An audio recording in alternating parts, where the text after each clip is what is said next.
Eu queria que os irmãos abrissem as suas Bíblias no Evangelho de Lucas. Eu queria que a gente abrisse aí no capítulo 18, no verso 14. Eu vou lê-lo primeiro, mas depois a gente vai recomeçar lendo a partir do verso 9, tá? Evangelho de Lucas, capítulo de número 18, verso 14, diz assim a palavra do Senhor: Eu lhes digo que este homem, e não o outro, foi para casa justificado diante de Deus. Pois quem se exalta será humilhado, e quem se humilha será exaltado. Senhor, mais uma vez nós entregamos as nossas mentes e corações a Ti e pedimos o Teu auxílio, Senhor, que Teu Espírito nos dê a clareza para enxergarmos a verdade nesse texto, e que essa verdade, Senhor, nos incomode, nos tire da zona de conforto, nos faça refletir e traga crescimento para as nossas vidas. Desejo de pensarmos, Senhor, nas nossas vidas diante de Ti, e que Tu sejas em todos os momentos glorificado, pois esse é o nosso desejo, Senhor, e Te oramos em nome de Jesus, amém.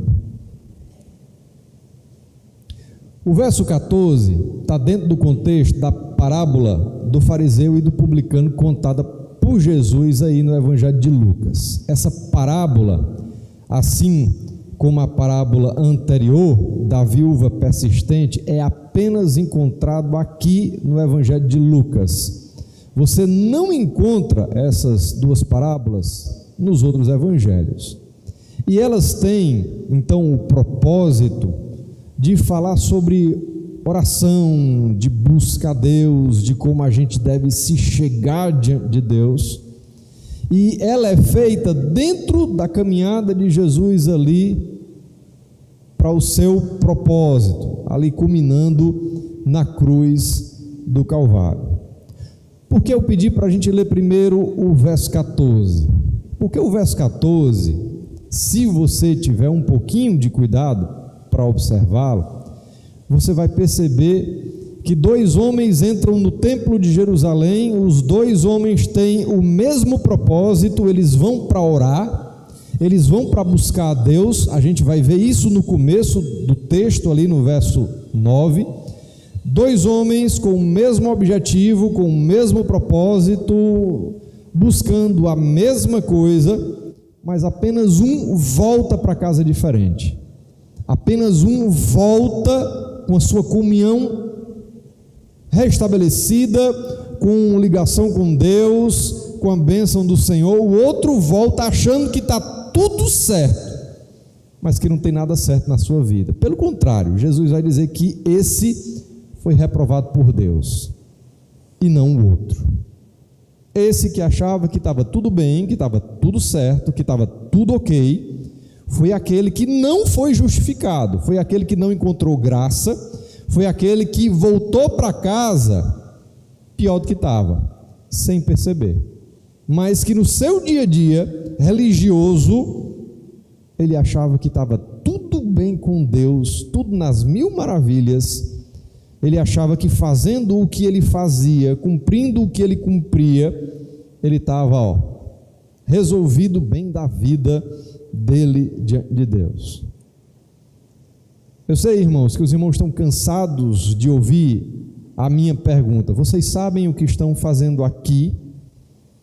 Vocês sabem o que nós estamos fazendo aqui nesse momento? Talvez para alguns é o encontro social da semana, talvez para outros seja o cumprimento religioso da vida. Afinal de contas, essa é a tradição cristã que você foi inserido. Então, aos domingos é dia de igreja, aos domingos é dia, de oração, de escola dominical, de culto, de Bíblia, mas que durante a semana isso meio que se desvanece, meio que se dilui, que se perde na luta da rotina, nas obrigações da vida, nos desafios, nas cobranças, nos papéis em que nós estamos inseridos. Você sabe o que você está fazendo aqui? Nós vimos juntos a primeira carta de Paulo aos Coríntios, e quando a gente tratou dos dons, nos capítulos 12, 13 e 14, a gente viu lá que os dons, o objetivo que Deus dá os dons para a gente é a edificação mútua do corpo. Quer dizer que nós somos o corpo de Cristo, Deus tem um objetivo de trazer edificação mútua, nos usando para isso. Também é dentro do corpo que nós aprendemos a ser servos. Crente que vive longe de igreja não sabe o que é sacrifício, renúncia, empatia, intercessão, fica meio deficitário nessas coisas. Deixa de entender o que é submissão, obediência, deixa de se submeter aos meios de graças estipulados pelo próprio Deus, que é a oração, a leitura da Bíblia, a pregação, a busca diária, a devoção. A vida vai se tornando meio crítica, né? Mas aqui no verso 14 a gente tem isso: eu lhes digo que este homem, não o outro, foi para casa. Você quer sair como daqui? Você quer ir para casa como? Porque essa pergunta, ela não pode ser dissociada daquela primeira que eu fiz. Você veio fazer o que aqui? A palavra de Deus diz que onde está o teu tesouro, estará também o teu coração. Se você sabe o que veio fazer aqui, muito provavelmente você vai sair daqui diferente. De alguma maneira, Deus vai falar a você, seja por consolo, seja por exortação. Deus, ele vai ajudar você nos processos da sua vida, dando discernimento, sabedoria, clareza, usando alguém que está aqui para lhe ajudar, para lhe corrigir, para lhe consolar, para dividir com você talvez a sua dor, e você perceba que a sua dor, diante da dor do outro, não é tão grande. E às vezes o outro é que vai perceber que a dor dele não é tão grande quanto a sua, e os dois vão estar ali juntos, empaticamente, para orar um pelo outro e carregar os fardos um do outro. Como é que você quer sair daqui? Você quer voltar para casa como se nada tivesse acontecido? Como se fosse suficiente apenas estar aqui? Você quer voltar para casa com alívio da sua consciência, porque você ofertou, deu dízimo, ou então você participou das mecânicas da liturgia do domingo? E aí a gente volta para o começo do texto, a gente vai ler o texto todo, tá bom? A partir do verso número 9.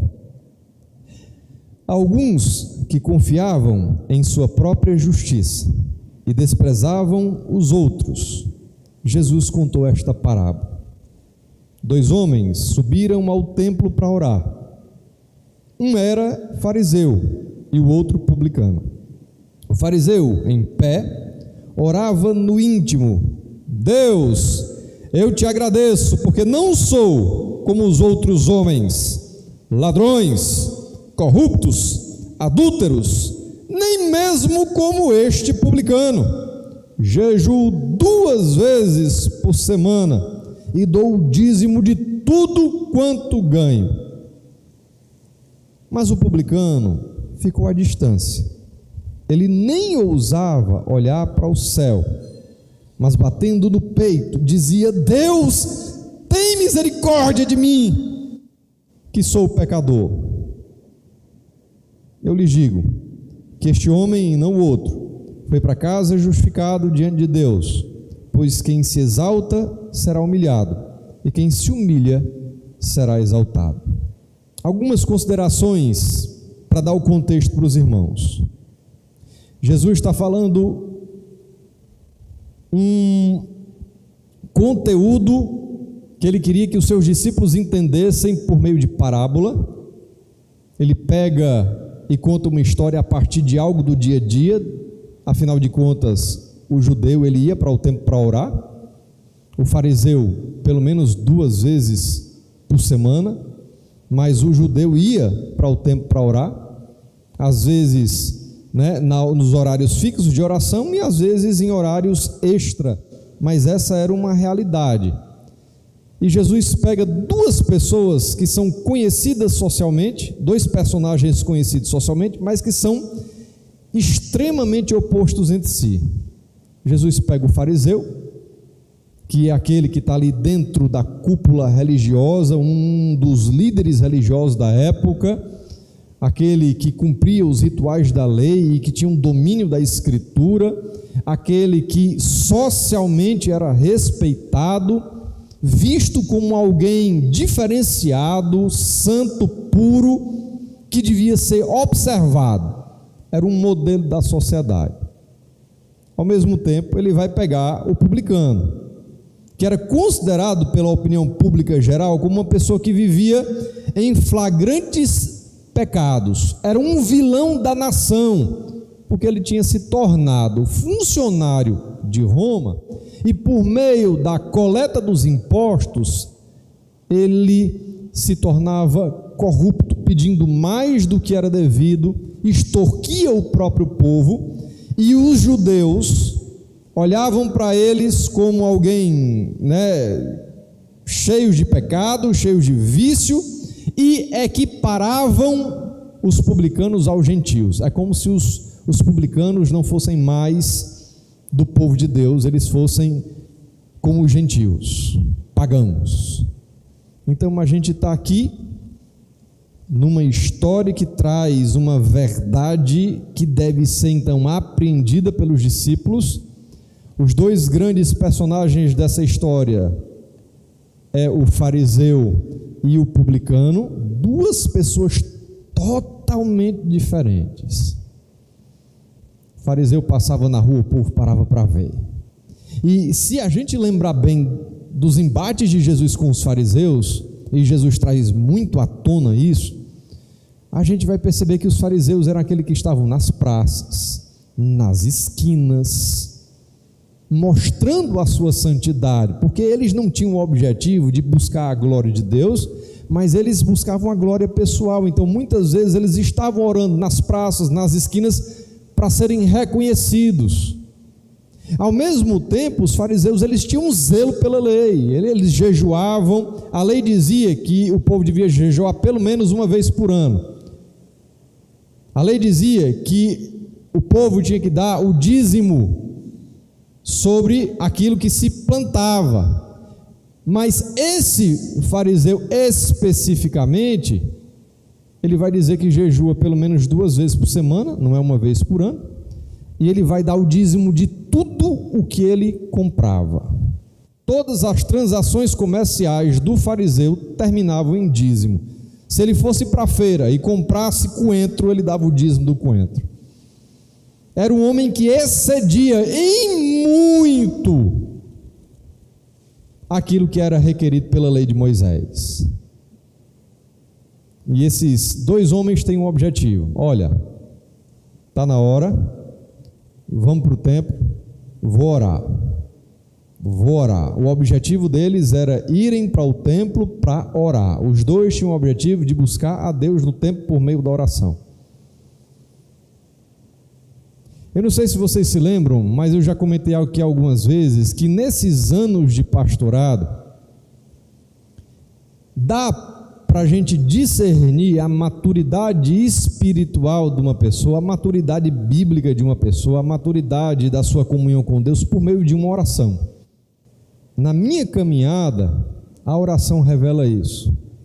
O conhecimento bíblico, o entendimento teológico, a proximidade com Deus dá para ser percebida por meio de uma oração. E quando eu digo oração, eu não estou falando aqui do português, da sintaxe, da semântica, das concordâncias, porque às vezes as pessoas se preocupam mais com o português correto nas suas orações do que em se apresentar diante de Deus.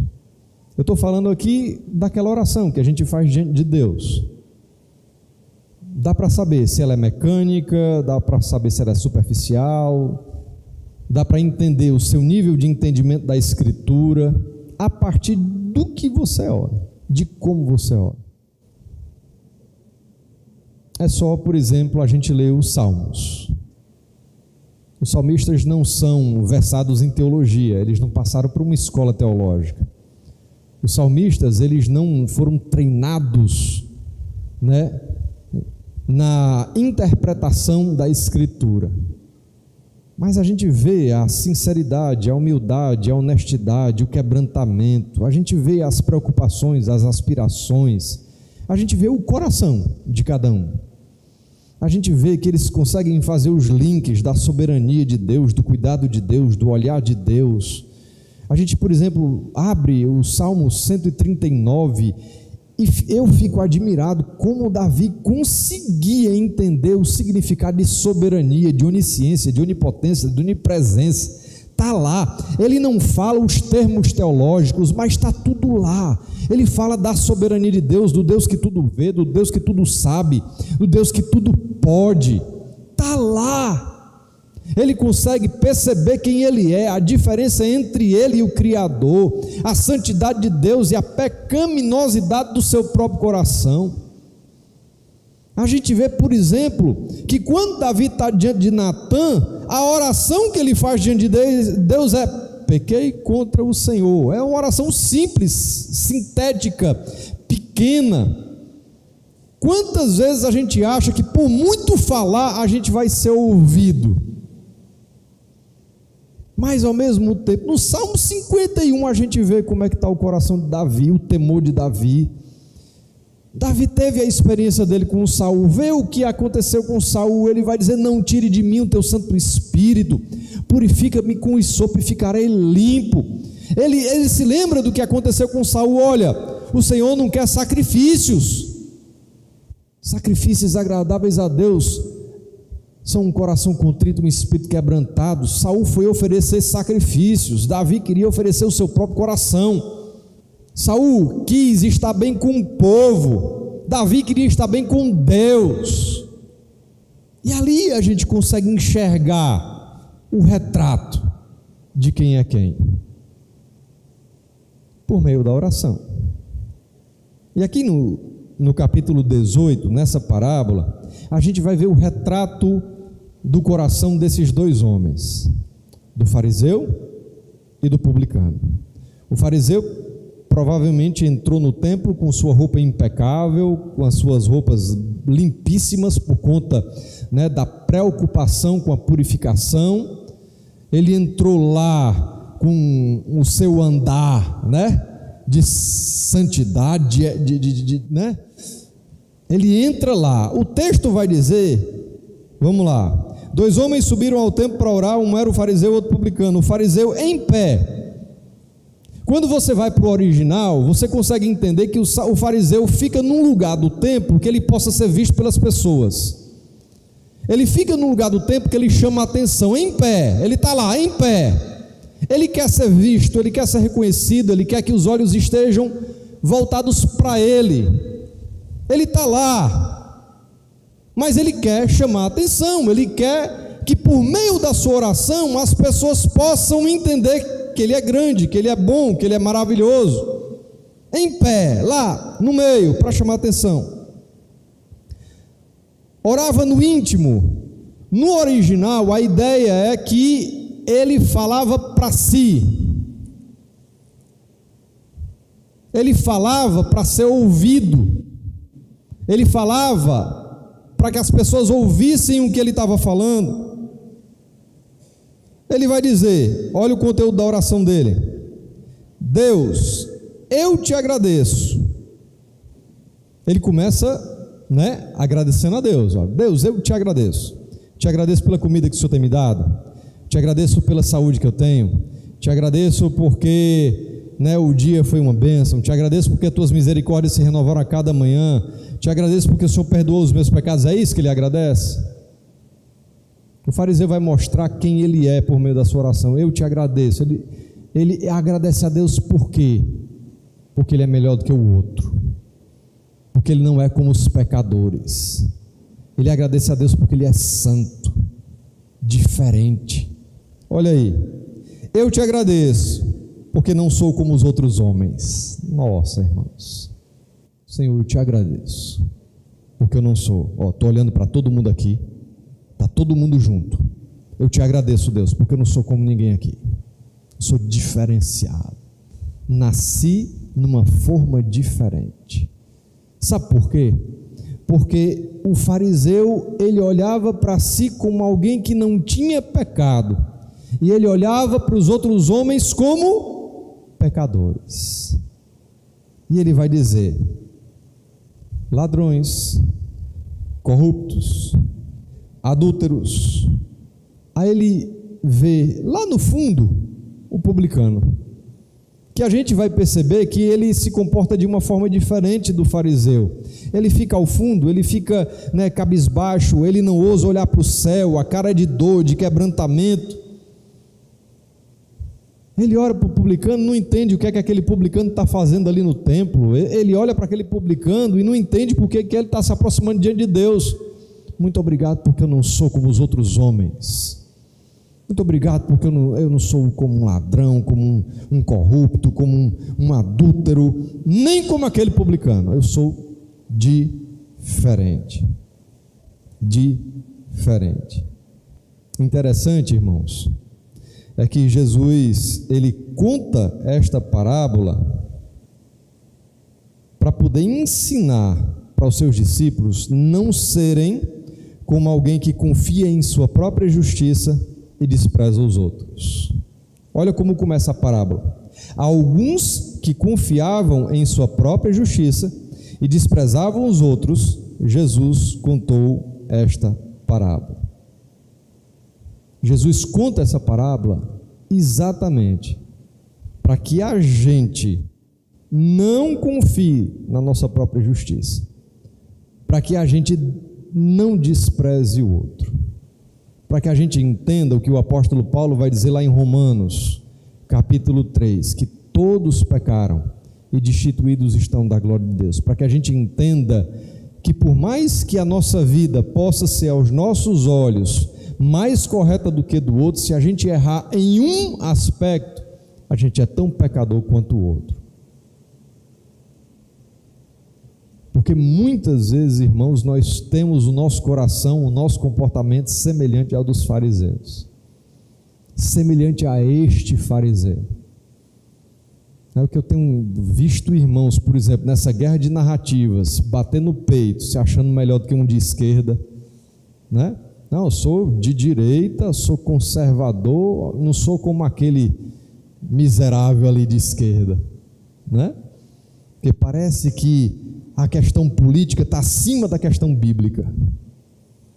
Tu és tão pecador quanto o outro. Pode fazer escolhas diferentes, mas todos os dias nós lutamos contra os nossos pecados, contra as nossas inclinações, contra o velho homem, contra os nossos desejos, todos os dias. Todos os dias. Nós não somos melhores do que ninguém. Mas muitos têm se comportado como se fosse de uma estirpe superior, como se fosse diferenciado. Eu não sou como fulano de tal. Não sou, olhe como eu sou. A oração do fariseu começa com as palavras: Deus, eu te agradeço. Ele não perde nenhuma palavra para agradecer a Deus pelo que Deus lhe deu ou lhe fez. Ele não perde uma palavra para agradecer a Deus o que Deus faz na vida dele ou o que Deus deu para ele. Ele não perde uma palavra, mas ele gasta palavras para dizer que ele é diferente dos outros. Ele gasta palavras para dizer que ele é superior. Ele gasta palavras para afirmar a sua autojustiça. Obrigado, porque eu não sou como os outros homens. Nossa, irmãos. Ele fala imediatamente dos pecados e vícios das demais pessoas que se encontram muito abaixo dele. E fazendo isso, ele está fazendo uma autopromoção de si mesmo. Quando ele fala que os outros são inferiores, pecadores, ele está dizendo: eu não sou como eles, olhem para mim. Ele está fazendo uma autoprojeção da sua própria religiosidade, da sua própria pessoa diante de Deus. O fariseu enaltece suas próprias obras meritórias. Olha, tudo que eu faço me torna diferente dessa estirpe. Tudo que eu faço tudo é a partir do mérito, das obras pessoais, daquilo que ele faz. Ele começa a classificar a grande multidão dos pecadores em grupos especiais. Ele próprio, que ao contrário das outras pessoas, não se designa como pecador. Ele não diz, eu sou pecador como os outros. Ele diz, ainda bem, Senhor, que eu não sou como os outros homens. Eu não estou dentro do balaio dos pecadores. Eu não pertenço ao balaio dos pecadores. A essa glorificação geral, ele acrescenta ainda uma comparação pessoal. Ou também, como esse publicano. Ele olha com desprezo para o publicano. Ele olha para o publicano como alguém injusto e ladrão, indigno de estar no mesmo recinto que ele está.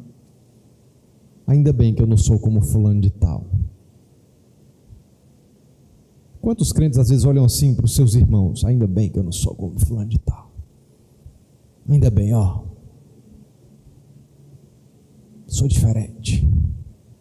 É claro que pelos frutos a gente conhece quem teme e quem não teme, quem está se submetendo, quem não está, quem está lutando pela santificação e quem não está, mas isso não deve trazer vaidade para os nossos corações, porque você não faz mais do que sua obrigação, lendo a Bíblia, servindo a Deus, fazendo a vontade de Deus. Isso não torna você alguém especial, torna você um servo que busca a graça do Altíssimo. Ler a Bíblia, vir para a igreja, dar o dízimo, servir, não torna você melhor do que os outros, mas torna você obediente àquilo que Deus quer. Não faz você maior do que ninguém. A oração do fariseu mostrou inicialmente quem ele é. Aí, na segunda parte da oração, ele passa a destacar as obras excedentes que ele realiza. Vamos lá. Verso 12: jejuo 2 vezes por semana e dou o dízimo de tudo quanto ganho. Ele incidiu o jejum anual prescrito na lei, com mais 2 jejuns semanais, de acordo com o costume farisaico, no segundo e no quinto dia da semana, ou seja, nas terças e quintas. A lei prescrevia que se entregasse o dízimo do produto da terra e dos rebanhos para o sustento dos levitas. O fariseu, porém, pagava o dízimo de todas as receitas. Ele excedia. O fariseu agradece no começo de sua oração não apenas por quem ele é, mas também ele vai agradecer pelo que ele faz por Deus, para Deus. Obrigado, Senhor, porque eu não sou igual aos outros. Obrigado, Senhor, por aquilo que eu faço. Eu sou diferente, eu sou melhor. Quem dá o dízimo não é melhor do que o outro. Entendeu o que Deus quer e se submete, mas não torna você melhor do que o outro, porque você só faz o que é para fazer. Ofertar não torna você melhor do que ninguém, não abre as portas do céu para que você seja então tratado de forma diferente por Deus. Mas é claro que a Bíblia prescreve, porque toda obediência tem a bênção de Deus e toda desobediência tem o seu juízo, o seu castigo. Aqui aquele homem está cheio de si, vaidoso, orando para ser ouvido, para ser reconhecido. Olha como eu sou diferenciado. E aí a gente vai para o verso 13 e nós vamos ouvir então a oração do publicano e saber quem ele é. Mas o publicano ficou à distância. Enquanto o fariseu ele vai até algum lugar do templo que ele possa ser visto, e ele fica de pé, altivo, o publicano fica à distância. Ele está envergonhado. Ele não se acha digno. Ele não se acha merecedor. Ele fica num canto. Ele fica afastado. ele nem ousava olhar para o céu. Ele sabe como é que está a sua vida. Ele sabe aquilo que ele tem feito e ele tem entendido que o que ele tem feito tem entristecido Deus, tem transgredido a sua vontade, tem tirado ele do alvo, e ele está contrito, envergonhado, e ele não ousa olhar para os céus. Pelo contrário, o publicano baixa os olhos porque se sente culpado perante Deus.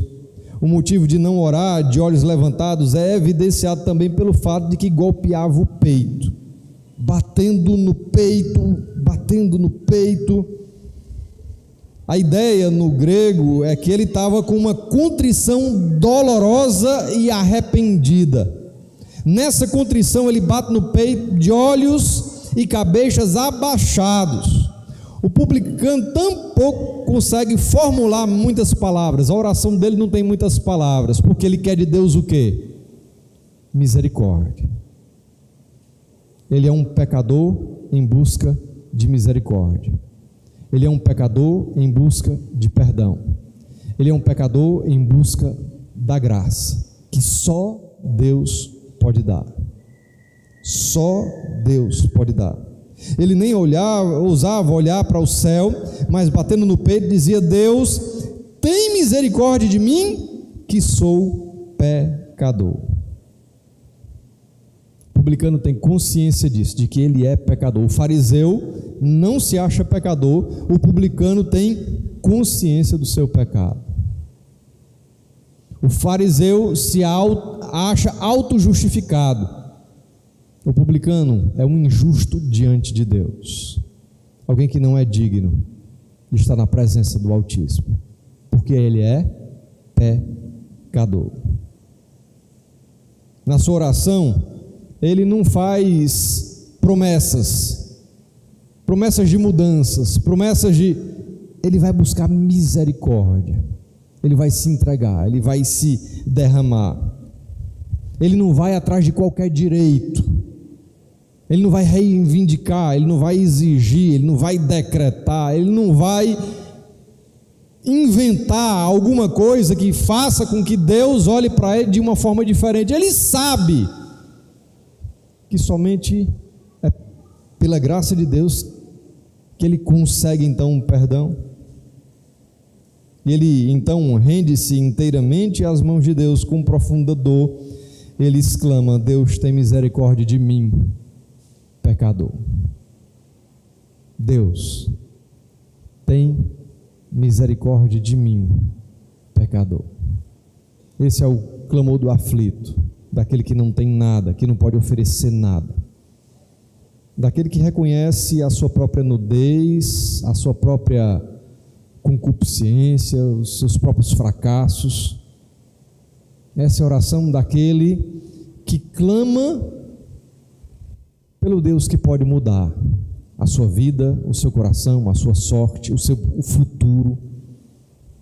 Essa é a oração daquele que não tem nada para oferecer, que não se acha digno, que não reivindica. Tem misericórdia de mim. Às vezes a gente gasta muito tempo, nas nossas orações tentando justificar ou tentando se fazer de vítima diante de Deus, mas o fato é que não existem vítimas diante de Deus, nós somos pecadores. Jesus, filho de Davi, tem misericórdia de mim. Jesus, filho de Davi, tem compaixão de mim. Quantas vezes nos Salmos a gente vai escutar isso? Senhor, tem misericórdia de mim por conta do teu amor, por conta da tua justiça, não da minha. Nessa breve, porém séria oração, a ênfase da oração recai sobre a palavra pecador. Ele não intercede em favor de si. Ele é um pecador. Ele é um pecador sobrecarregado. E ele pede misericórdia a Deus. Às vezes, irmãos, o que nós precisamos aqui é da misericórdia de Deus. A gente vem com uma lista, com uma vida toda troncha, mas o que a gente precisa é clamar da misericórdia para ter mudança no coração, mudança na mente, mudança na vida. O que a gente precisa é reconhecer os nossos pecados, aquilo que dia após dia, semanalmente, tem nos afastado de Deus, privado da sua bondade, do seu perdão, da sua misericórdia. O que a gente tem que fazer, irmãos, é olhar para as nossas vidas à luz da Escritura, é pensar biblicamente quando a gente faz planos e projetos, é a gente olhar se aquilo que a gente está querendo na vida vai nos afastar de Deus ou não, é perceber que as escolhas, elas trazem então laços que a gente pode cair. O fariseu tinha caído no laço da falsa religiosidade, da justiça pessoal, da vaidade, da arrogância. É aquele camarada que olhava para si e para si, apesar de estar servindo de exemplo aos outros e servindo a Deus. Tem misericórdia de mim. A Bíblia diz que o nosso coração é corrupto. A Bíblia diz que muitas vezes o nosso coração ele é enganoso. A Bíblia vai dizer que muitas vezes as pessoas, mesmo querendo nosso bem, elas podem nos tirar da rota, nos mostrando caminhos que não são da vontade de Deus para nós. O mundo oferece muitas coisas para a gente se sentir importante, especial, para a gente andar nesse negócio aí da autojustiça, né? Porque nessa guerra de narrativas eu não entendi, irmãos, às vezes as palavras de baixo calão que o crente falava do outro, que é diferente. Um safado, um miserável, não sei quem, isso aí merece apanhar. Está lendo a mesma Bíblia que eu? Serve o mesmo Deus? Camarada disposto a pegar numa arma para matar o outro? Porque o outro é o pecador? Não sei, irmãos. Aonde é que a gente vai chegar num negócio desse? O que é que a gente tem feito da nossa vida, irmãos? Porque todos os dias tem alguém assim para mostrar como a gente é massa, como a gente é bom. O mundo, ele está nos incentivando a sermos vaidosos, arrogantes, individualistas. O mundo está nos incentivando para a gente cuidar da nossa própria vida e não está nem aí para Deus, nem para o que Deus quer. É você, se empodere, seja massa, vá fazer o que você quer, o que importa é ser feliz, vá buscar a sua felicidade, o que importa é o amor. Os livros de autoajuda estão com títulos: A Sutil Arte de Ligar, aí tem um palavrão, que é para dizer: você se basta, você é suficiente, foque em você, foque na sua vida que você vai longe. Mas a Escritura vai dizer que ninguém vai longe sem Deus. A Escritura vai dizer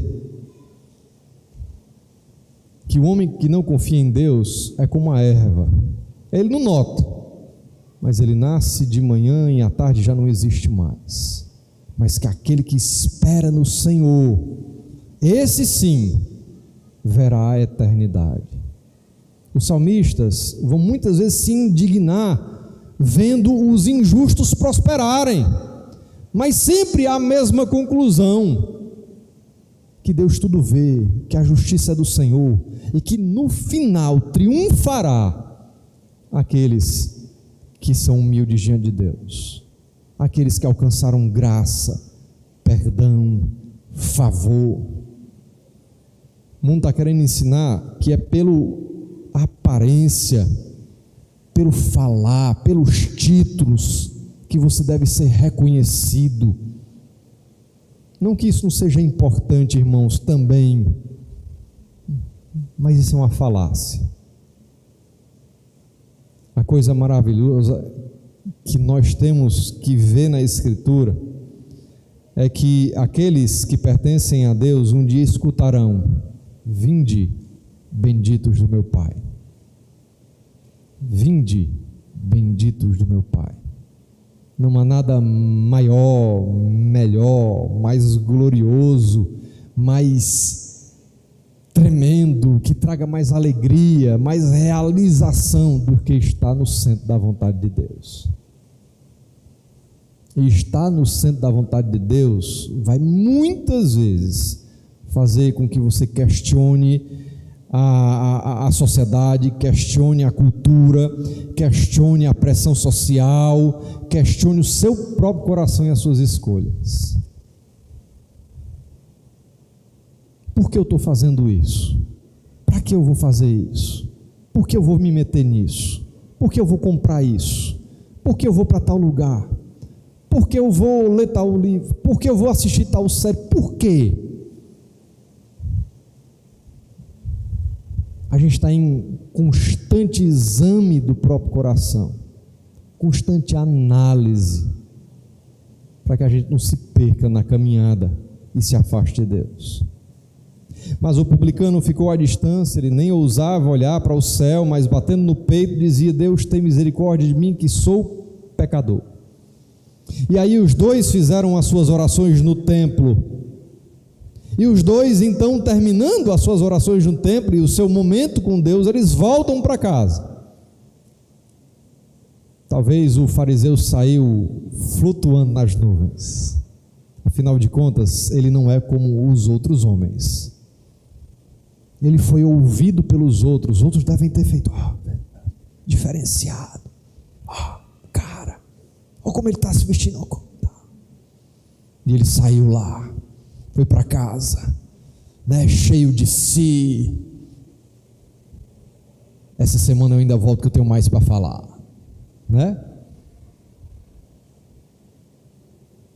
E muito provavelmente o publicano saiu com a cabecinha baixa, sem dizer uma palavra. Saiu, e quando as pessoas reconheciam que era ele, muito provavelmente as pessoas se afastavam dele, porque não queriam se misturar, estar próximo. Afinal de contas, o que é que os outros iam pensar de si? E ele volta para casa, mas a Bíblia diz que é ele que foi justificado. E o termo é jurídico, é legal. Deus declarou ele justo. Ele foi declarado justo, enquanto que o outro saiu com sua própria justiça. O pecador alcançou misericórdia, enquanto aquele que não se achava pecador encontrou o juízo de Deus. E aí Jesus vai nos lembrar: quem se exalta será humilhado, e quem se humilha será exaltado. E vale lembrar, irmãos, que quem humilha e quem exalta é Deus. Quem está se exaltando vai ser humilhado por Deus. É Deus o justo juiz. Mas quem está se humilhando diante de Deus, quem reconhece a sua pequenez, a sua necessidade, a sua falta de força, a sua falta de sabedoria, de perseverança, a sua falta de tudo, quem percebe, quem diz: Senhor, tem misericórdia de mim, a Bíblia diz que esse achará a graça de Deus. Esse será o quê? Exaltado. Não nos seus méritos, não nas suas obras, não na sua força, na sua dignidade, na sua justiça, mas naquilo que Deus fez por ele em Cristo Jesus. Vinde. Quando Jesus disser isso, não vai ser pelos méritos pessoais, irmãos, vai ser pelo seu sacrifício na cruz. Vinde. Amém? Como é que você está saindo para casa? Como é que você está indo para casa? O que é que você tem feito da sua vida? Viver assim não é fácil não, irmão, porque você nada contra a maré, você foge do padrão estabelecido, você muitas vezes vai abrir mão de coisas que são socialmente indicadas, por perceber que aquilo ali não é para você, ou a motivação não é a correta para ter aquilo. muitas vezes você vai perder amigos, vai ser menos benquisto, mas é a caminhada do Evangelho. Jesus foi bem popular. No final do seu ministério, ele não tinha quase nenhum seguidor, né? Estava ali, no meio do deserto, deu pão e peixe para os outros, ao número de seguidores. E o povo seguia. Jesus vai dizer: olha, por que vocês estão me seguindo? Porque eu dei de comer para vocês? Espera aí, meu. Aí Jesus vai falar uma coisa que ninguém vai gostar. Aí os seguidores.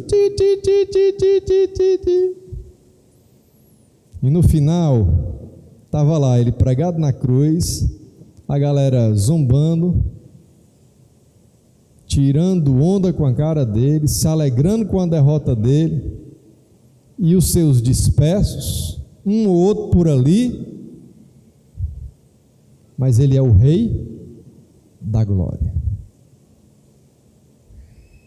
Às vezes a gente quer ser o Rei da glória no lugar dele, ou a gente quer ser o Rei da glória daqui.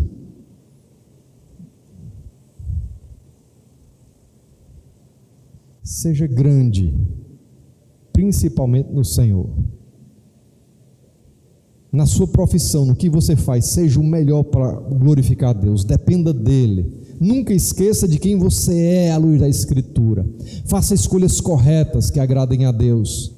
Não troque, a vontade de Deus pela vaidade pessoal. Se esmere no que você faz, sirva a Ele na sua profissão, no seu estudo, dentro da sua casa. Seja o melhor, sabendo quem você é e que tudo, tanto o querer como o realizar, vem do Senhor. Amém? Tenha essa coragem de viver para o Evangelho, de viver para a glória de Deus. De dizer: Senhor, eu baguncei meu casamento com minhas escolhas, eu afastei meus filhos de mim pelas minhas escolhas, eu afastei os meus pais de mim por conta das minhas escolhas. Senhor, me ajuda a ver o jeito certo de fazer as coisas, me ajuda a restaurar meu casamento, minha comunhão com minha mulher, minha comunhão com meus filhos, me ajuda a dar um jeito no meu lar. Senhor, me ajuda a dar um jeito na minha vida. Senhor, eu estou indo para a igreja, eu estou faltando na igreja. Que é isso, Pai? Tu tens me dado todos os dias muito mais do que peço ou penso. Tu tens me dado dons e talentos para te servir. Me ajuda a te servir. Vamos ajeitar a vida da gente, irmãos. Vamos ajeitar a vida da gente. Porque a idade não é desculpa, a quantidade de coisas que a gente tem para fazer não é desculpa de servir a Deus. Às vezes a gente se acha tão mais importante porque está fazendo umas coisas lá fora, que a gente olha para as coisas do reino, da igreja, como se não valesse nada. Não vou fazer isso não, eu não pego mais nisso não, você não sabe quem eu sou, né? Você não sabe, eu estou estudando tanto, trabalhando tanto, eu vou estar cuidando de criança, eu vou estar na porta, eu vou estar me preocupando com a palavra, isso aí é para quem não tem nada o que fazer. Mas a Bíblia diz que Deus chamou as coisas que não são para confundir as que são. As coisas loucas desse mundo para confundir as sábias. Deus te chamou para servir, independente da tua idade, do teu sexo, independente das obrigações que você tem, da vida corrida. Onde eu posso servir? Senhor, qual é o meu dom? Tenho que encaixar o serviço. O serviço. O serviço é mais uma forma de glorificar a Deus. O serviço é mais uma forma de crescer em graça. O serviço é mais uma forma de ser moldado, trabalhado por Deus. Tem muito crente que não cresce porque não serve ao Senhor. Consome, vem, comeu, vai embora. Mas Deus nos chamou para servir.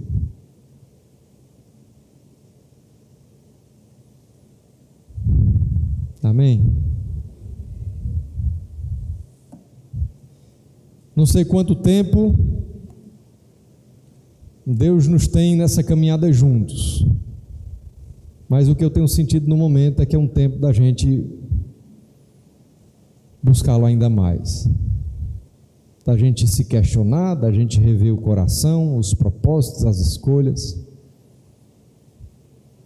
Se você tem tanta coisa na vida que não está mais nem buscando a Deus, não tem mais fome de Deus, não tem mais nenhum tipo de vontade de ler a Bíblia, tem alguma coisa errada. Você meteu os pés pelas mãos. Eu não tenho nada para mim, minha agenda é mais flexível, mas você faz tudo na vida, mas você não está diante de Deus, tem alguma coisa errada. Você meteu os pés pelas mãos. O casamento está bagunçado por conta das suas escolhas pecaminosas, do seu jeito de ser. Meu filho, se converte. Teu casamento tem jeito, depende também de você.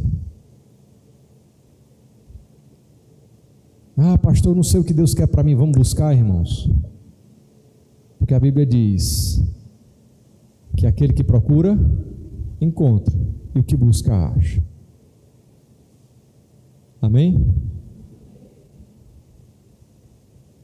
Curve sua cabeça, vamos orar. Senhor, não a nós,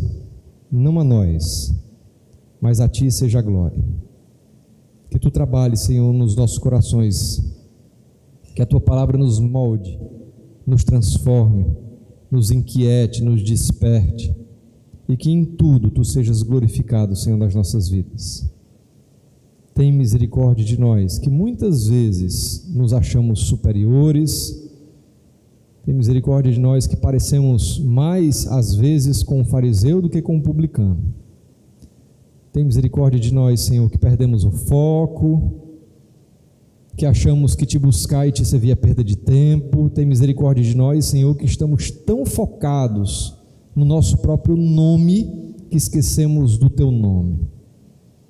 Tem misericórdia de nós, Senhor, que estamos tão focados na nossa vida, que esquecemos do propósito da nossa vida. Ajuda-nos, porque Tu sabes, Senhor, a nossa incapacidade de fazermos a Tua vontade, porque muitas vezes nós até sabemos o que fazer, mas nós não queremos fazer. E na maioria das vezes, aquilo que a gente não deve, não quer fazer, é o que a gente faz. Tem misericórdia, Senhor, de nós. Muda e molda os nossos corações, para a glória do Teu nome. Assim oramos em nome de Jesus, amém.